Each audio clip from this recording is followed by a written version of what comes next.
Hey, my name is Matt Ryder, and I am the CEO and founder of Sales Sniper and Seventh Level. We're a sales training organization and done-for-you sales. And in today's episode of the Business Growth Architect podcast, what I'm going to be talking about is kind of dispelling the myths that sales has to be this crazy, difficult thing that you have to do. And it's really just more about talking to people, and that there is a method and a process that can make that really, really simple and easy, and just a pleasant conversation that you can have that has a sales outcome. So yeah, I hope you enjoy the podcast and listen all the way through.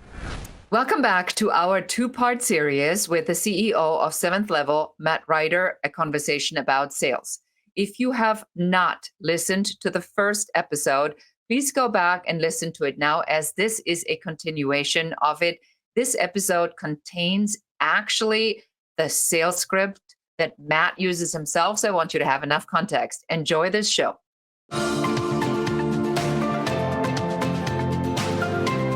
Welcome to the Business Growth Architect Show. I am Beate Chelette. I am the host.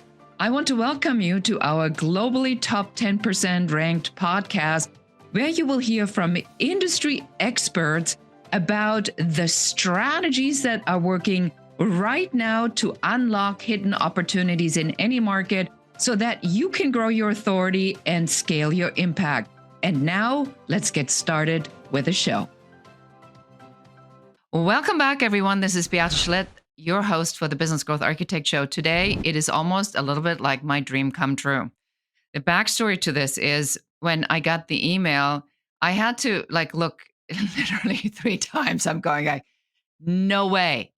It is the man himself. It is Matt Ryder, who is on the call with me today, a man who I personally consider one of the most knowledgeable people when it comes to sales processes and sales, and a man who somehow has magically figured out a way to help a lot of other people to get their fear out of sales. Matt, I am so excited to have you on the show. Thank you. I will try and live up to the hype. Well, exactly. Let the audience be the judge of this. So for somebody who's never heard your name, will you tell us a little bit about what you are doing right now and who you are? Yeah, for sure. So my name's Matt. I run a couple of companies, all to do with sales and different things in that sort of realm. So first is Seventh Level, which is a sales training organization where we partnered with Jeremy Miner in order to kind of do the NEPQ thing, which is the sales methodology that we have and that we teach, and that's going fairly well. And then from there, we also have Sales Sniper, which is like a done-for-you sort of sales agency and sales consultancy. And we've been sort of like the number one kind of sales agency in that space.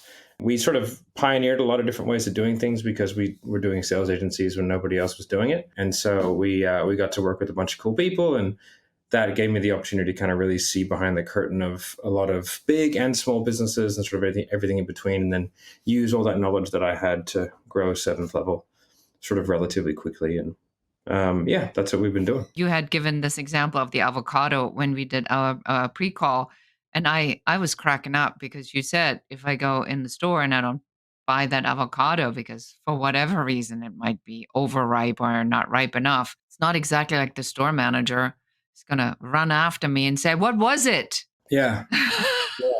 Why have you rejected me and my family? Why have you rejected me, my family, and my avocado? Yeah. And, it's the same thing as it's a very similar thing to people not wanting to go to a gym for fear of being judged. It's like, if you actually broke that down, everyone is so concerned about themselves at a gym that they don't even look at other people, right?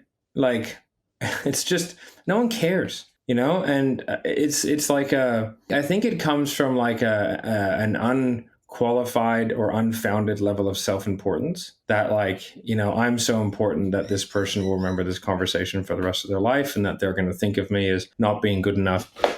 It's the same as one of the big lessons that I learned was that, I used to get real angry when people no-showed me, right?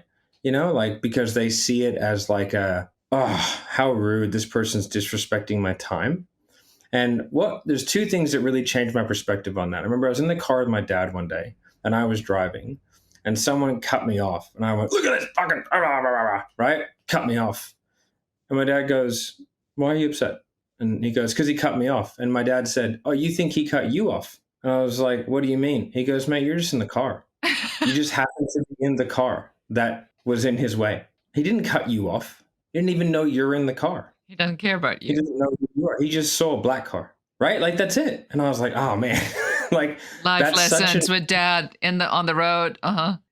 yeah. And it's so true. It's like, man, they're not cutting you off. They don't even know who you are. You have an unqualified level of self-importance. You don't matter. Like, if you were to cease from existence in that moment, that person wouldn't know or care, right? Like, and so when someone no shows you, they just forgot. And it's not because you're so important that they're doing it on purpose to stuff you around. It's because you have such a little, you're so unimportant that in that moment you didn't exist to them, right? And nor should you. You don't deserve any of their attention. You know what I mean? And so, like, if they like no show, just treat it as that. Oh, hey, mate, seems like you forgot. Let me know if I can reschedule. Yeah, I have a rule on that. I used to get pretty upset about it. I had once a day where I literally had interviews on the hour every hour. And by my own fault, I didn't schedule it with 15-minute breaks, back in the days when you don't realize you actually have to go to the bathroom or you have to actually Yeah, yeah. eat in between. And I was literally 4 minutes late for an interview. And the guy sent over an email and he says, I have a 2-minute grace period. That's a bit silly. And I responded and I literally said I had to pee. I mean, dude, if here's the truth in the world. Sometimes stuff happens. So I do believe that People who are like, I know my value. yeah, It's yeah, like, yeah, you violated my probably value. Well, believe me, compared to who? If you were going to speak with Elon Musk, would you wait? It's like, would you wait 7 minutes? you'd be waiting for 3 days if you had, and you'd be finding the $10,000, and you'd be figuring out if you had to row the boat on how to get to Seattle, right? Exactly. So it's like, and that's when you start asking those questions. Like, well, if it was Elon Musk, would you make 3 minutes? Well, I learned Go, that yeah. I did Like, what I if it did was? learn that from you, as a matter of fact, because Oh, yeah. yes, we do follow seventh level, and we subscribe to the way of selling, and it's made a huge difference Yeah, it's fantastic. in just the conversational approach to it and the going deeper. But yes, that is one of our things. It's like, well, if this was $10,000 you needed, or $5,000 or $3,000, and you would meet Elon Musk, would that money be available?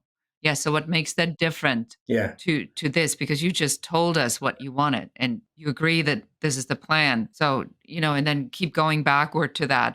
So Yeah, that you want to bring people back, and you want to understand if it's more of a visceral fear-based reaction, if it's like a logistical, and if it is, like, what is a logistical? That's why I think, like, with objection handling in particular, I think scripts are incredibly important. A lot of people say that scripts are bad, but like every movie that you've ever watched has been 100% scripted. Every TV show is 100% scripted. So it's like scripts work extremely well if they're executed well. And I've never met a very high level salesperson, like 7-figure earning rep, who doesn't use a script. Never. I've met a lot of people who make 200 grand a year or 300 grand a year as a salesperson who say scripts are terrible. I've never met a 7-figure one who hasn't. I'm sure there are, but I've never met them. Well, I think it's important, though, because a lot of the stuff that we are learning are around the things that seem to happen very frequently to a lot of other people, too. I love seventh level response to somebody who doesn't get back to you. I sent you Yeah.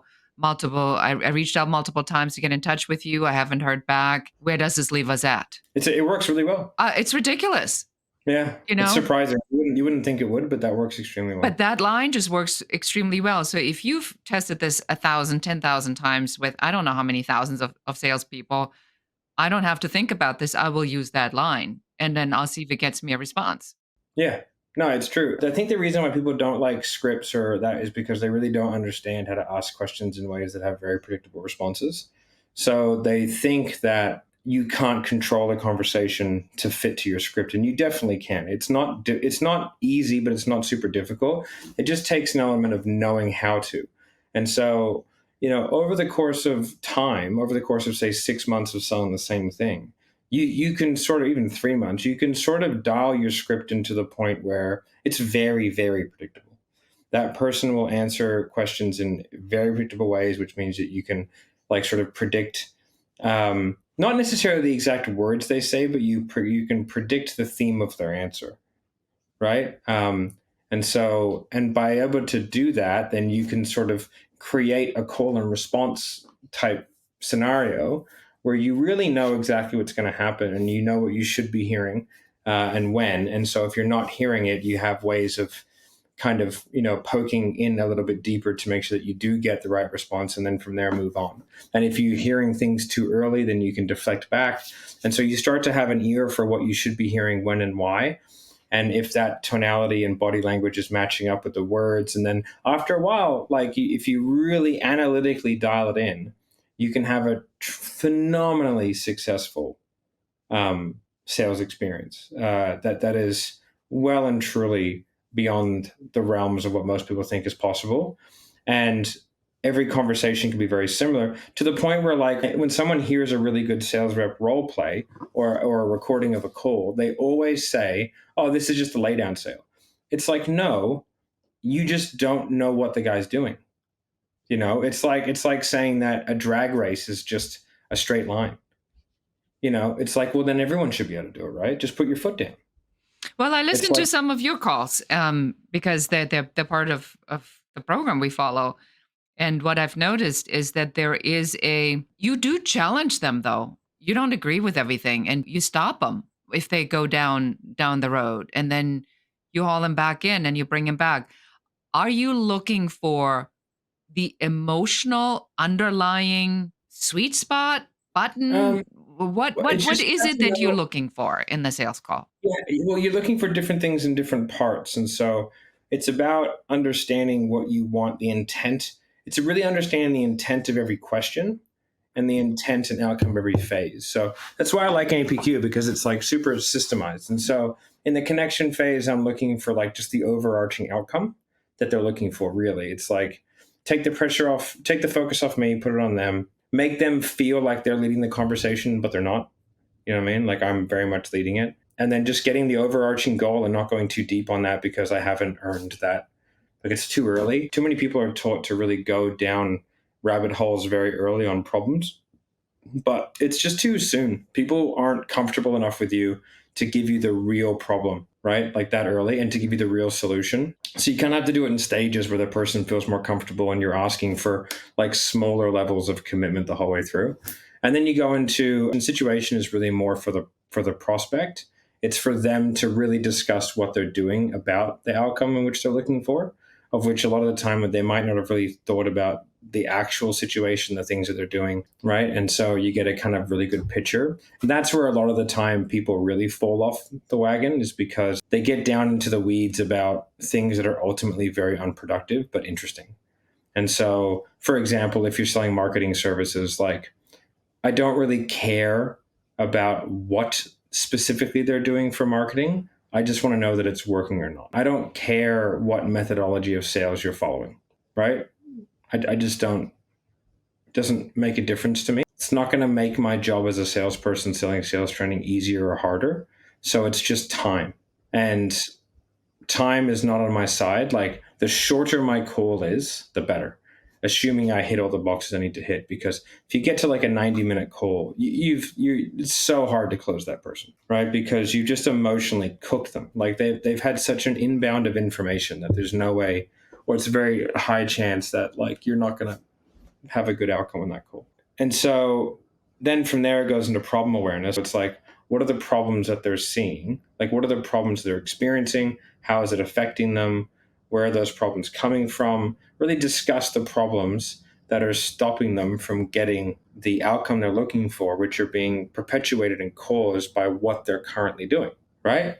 So it all stacks on top of each other really well. Once you've identified those key problems and the impacts they're having and what's causing them and all that kind of stuff, then it's like, well, if we were able to solve the problem, what would the ideal solution look like for you, right? And what would a solution want to have in it for you to feel like it can really solve the problem, right? And then you can start talking about it, and now you have an overarching goal up at the top, and now what you're going to do is add on to that. So you mentioned that you wanted to X. Is that really what you want to do, or is that kind of like your stage one goal? Okay, tell me more. Probe, clarify, right? And then try and get deeper on a more like on a better tangible goal that has an emotional tie down. And that can be for a lot of people say this stuff doesn't work for B2B. It's ridiculous. It's just they just don't know how to talk to people. Again, because they think that a CEO of a company is different than just some guy, but the CEO is just some guy. What if that CEO was going to a personal trainer, right? They're just some guy, right? No one's figured it out. I hate to break it to you.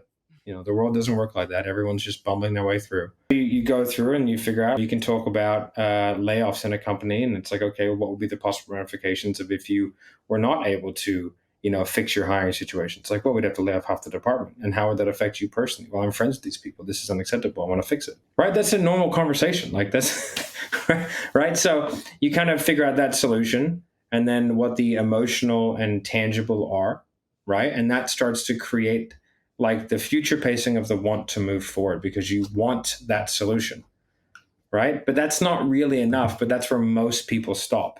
They think that once they've established a problem and a solution, that's enough for someone to want to make a change. But like I know a lot of people being presented with fairly large problems and fairly good solutions, but they're not going to take it because there's no urgency to do it. Like if someone says to you, I'm going to do it no matter what, it's like, well, then why bother? Like, why try? Just, sit back, sit on your hands, and it'll happen no matter what, right? It's like, but I hate to break it to you. If you could have, you would have. It's like, but we're here. So let's talk about reality. And then we need to go into consequence. So what happens if these problems don't get solved? What happens if we never achieve the outcome of the solution? And that's going to start to bring in a secondary layer of motivation, which is like the motivation to run away, right? There's the running towards motivation and there's the running away the motivation. The running away motivation is far more powerful for humans. If you're going to walk towards an ice cream or run out of a burning building, like even if you're sprinting as hard as you can towards an ice cream or even $1 billion, you're not going to run as fast as if a lion's chasing you, right? It's just the way it is. The consequences of the inaction are so much greater for the negative out for the lion that you just have a motivational factor that wasn't there. And most people who are hyper motivated have both. Like you look at Elon Musk, like Elon Musk, his main motivator is to create humans into an interplanetary species because he believes that's the only chance of the human race having survived, right? Over time. So he's taken it on his back, and everything that he does and all the things that he works is to create an interplanetary species because he wants to be the guy who saves the human race. So like that's a pretty big motivator. He's definitely catastrophized failing. And so he's doing everything within his power to be able to ensure that that's an outcome. And so if it was just like he wanted to go to Mars, it's not really enough. You know what I mean? And so having the two-way motivator creates people who you're like, what are they doing? And if you can tap into that within people and they can go, oh yeah, crap. It's like, I have this problem. I really want this solution. But if I don't do it and things keep going the same way, then this is the outcome and that's unacceptable. So I must do something about it now because putting it off is actually more risky than doing something about it. That's so Right? powerful. I do hear a lot in here about a very intelligent conversation.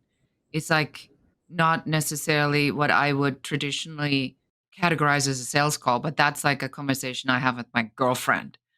She wants to, not sure if she wants to be in a relationship. We'll sit down. It's like, okay, well, have you thought this through?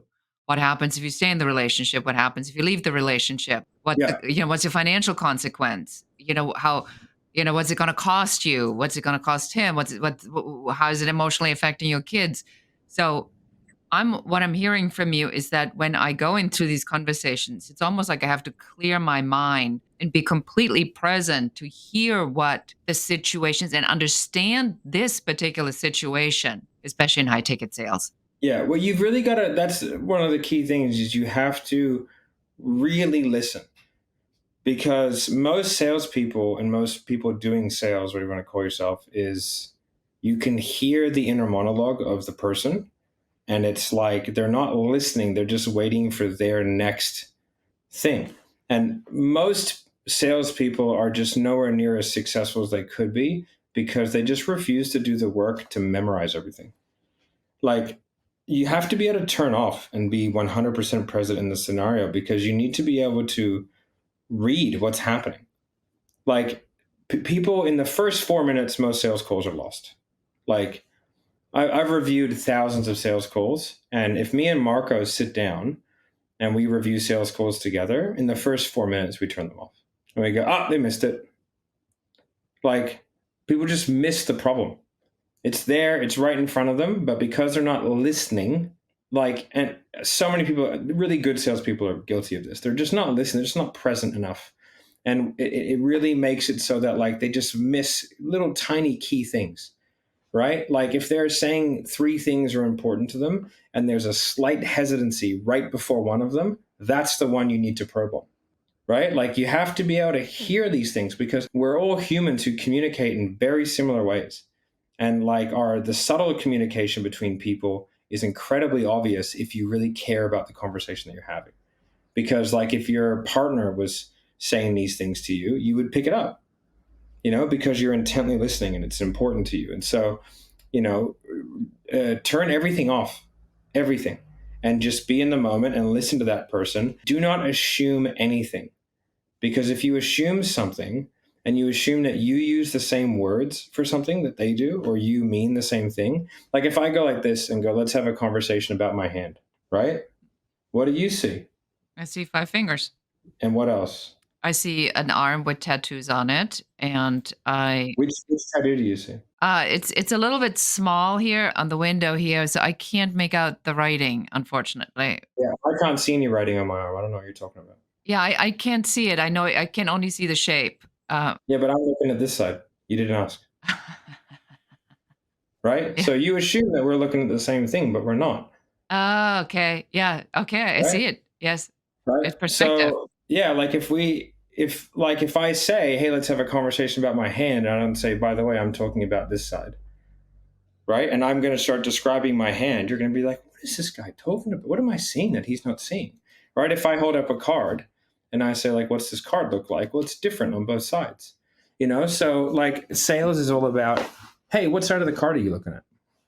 Simple. Oh, okay. So simple Right. and so Yeah, powerful. and it makes such a huge difference because like I learned this when I was selling fitness because people would say, I want to get strong. And then in my head, initially that was like, oh, double body weight and this and this and this and this. But that meant so many things to so many people, or I want to lose weight, or I want to tone up. Like these things had different meanings to everybody. I wanna carry And so my grandchildren, I don't wanna be out of breath when I play with them on the weekend, whatever that might be, yeah. exactly. And so I would say, okay, well, what does that mean to you? Yeah. And So then I could put things back into their vernacular. And so people say, I want to make serious money. It just means different things to different people. what does that mean? Yes. Yeah. And so we have to be hyper curious. And I think one of the coolest things about sales is that you just get to speak to strangers.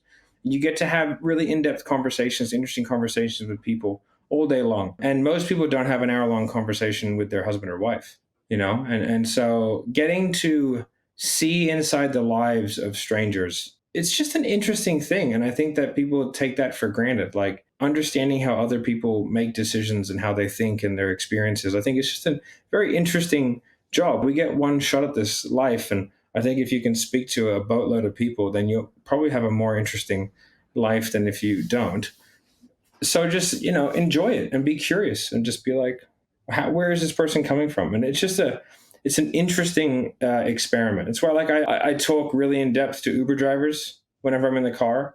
I do my NEPQ process to everybody. If I go to a party, right? Like I'm sitting there talking to people, hey, what do you do? What do you do for work? How long have you been doing that? Oh, okay. What got you into that? Do you like it? What do you like about it? If you could change one thing about your job, what would it be? Right? No one's been asked that question. So people have to go, huh, I never thought of that. Well, if you had to think about it, what would you do? What would you change? Right? And they go, oh, I'd probably change this. Why that? So you just also Oh, have a really natural curiosity, I would say, about people in general. but I didn't used to. I just realized the benefit of it.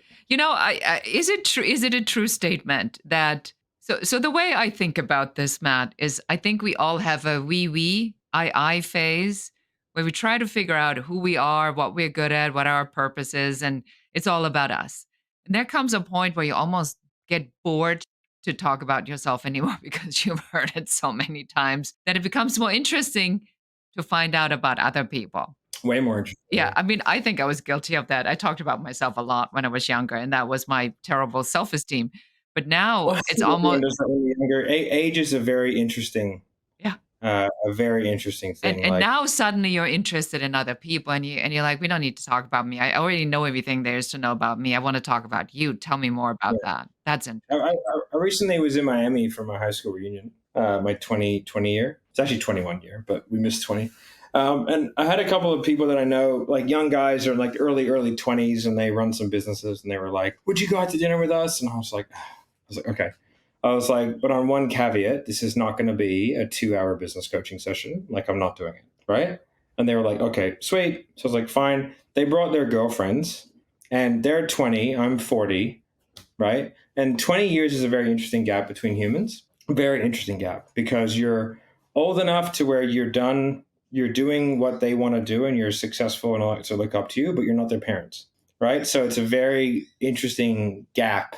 20, 40, 60 are like great mentoring years, right? 40-year-olds mentoring 20-year-olds, 60-year-olds mentoring 40-year-olds. It's a great gap. And man, I dove deep with these kids, and it was so funny because it wasn't the conversation they were expecting to have, and they all really enjoyed it. But it was like, I know everything that's about to happen to them, right?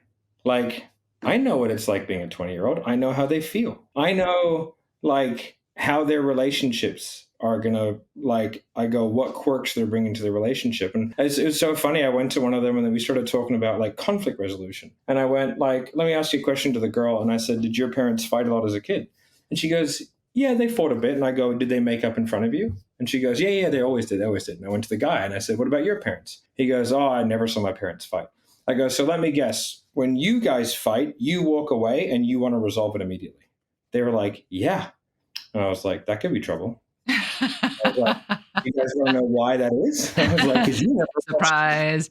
You never watched healthy conflict resolution between partners, so you think walking away and fighting is bad. But fighting is fine. And she has the good one, so she wants to solve it the right way immediately, and you guys fight about fighting. She was like, yes, oh my God. And I was like, sweet, you should probably sort that out. You know what I mean? So, but it was just like so interesting. When you have really curious conversations with people, like, and you start asking in-depth questions about them, like, it opens up everyone very, very quickly, and you can have really, really interesting conversations with strangers. And I think especially with strangers, because like there's not the fear of having to run into them all the time. I love that.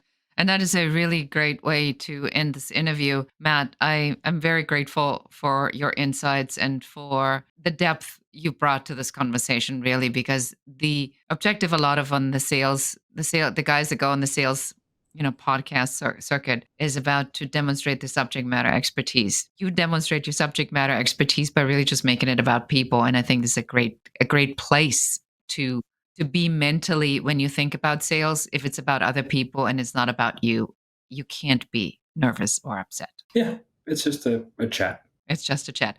So if anybody who wants to know more about how they can learn what you know, where would we send them? Probably to the Sales Revolution Facebook group. That's probably about the sales stuff. I personally don't do a ton anymore. But Sales Revolution Facebook group is probably where you can go to, and that'll sort of put you into the face. We do tons of, Jeremy does tons of free content and all that kind of stuff. Lots of webinars and things. Yeah, we do heaps of free stuff. Awesome. So yeah, that's what we do. And then if you can hop over to my YouTube channel, which is Matt Ryder. I don't upload super frequently anymore, but I'm going to try and get back into it. But I've just been busy doing stuff. All right. Well, Matt, thank you so much for being on the show. I really appreciate you very much. No worries. Thank you. And that's it for us today. Thank you so much for listening or watching. Until next time, and goodbye. Again, thank you so much for listening. Let us know how our 2-part series worked for you. We enjoyed having a conversation with Matt Ryder about sales and hope that it really makes a difference in how you approach sales and how you position yourself. And until next time. Thank you for listening to or watching the show. We are so excited that you're here, and we are very grateful for you. Now it's our turn to ask you for help. Please do share this episode with one other person that needs to hear what we were talking about today. If there's any question you have about business, please do reach out to us and let us know. And don't forget to schedule your complimentary uncovery session at uncoverysession.com where one of our business growth advisors will help you to figure out what your number one business growth blocker is in only 15 minutes. And that's it for us today. Until next time.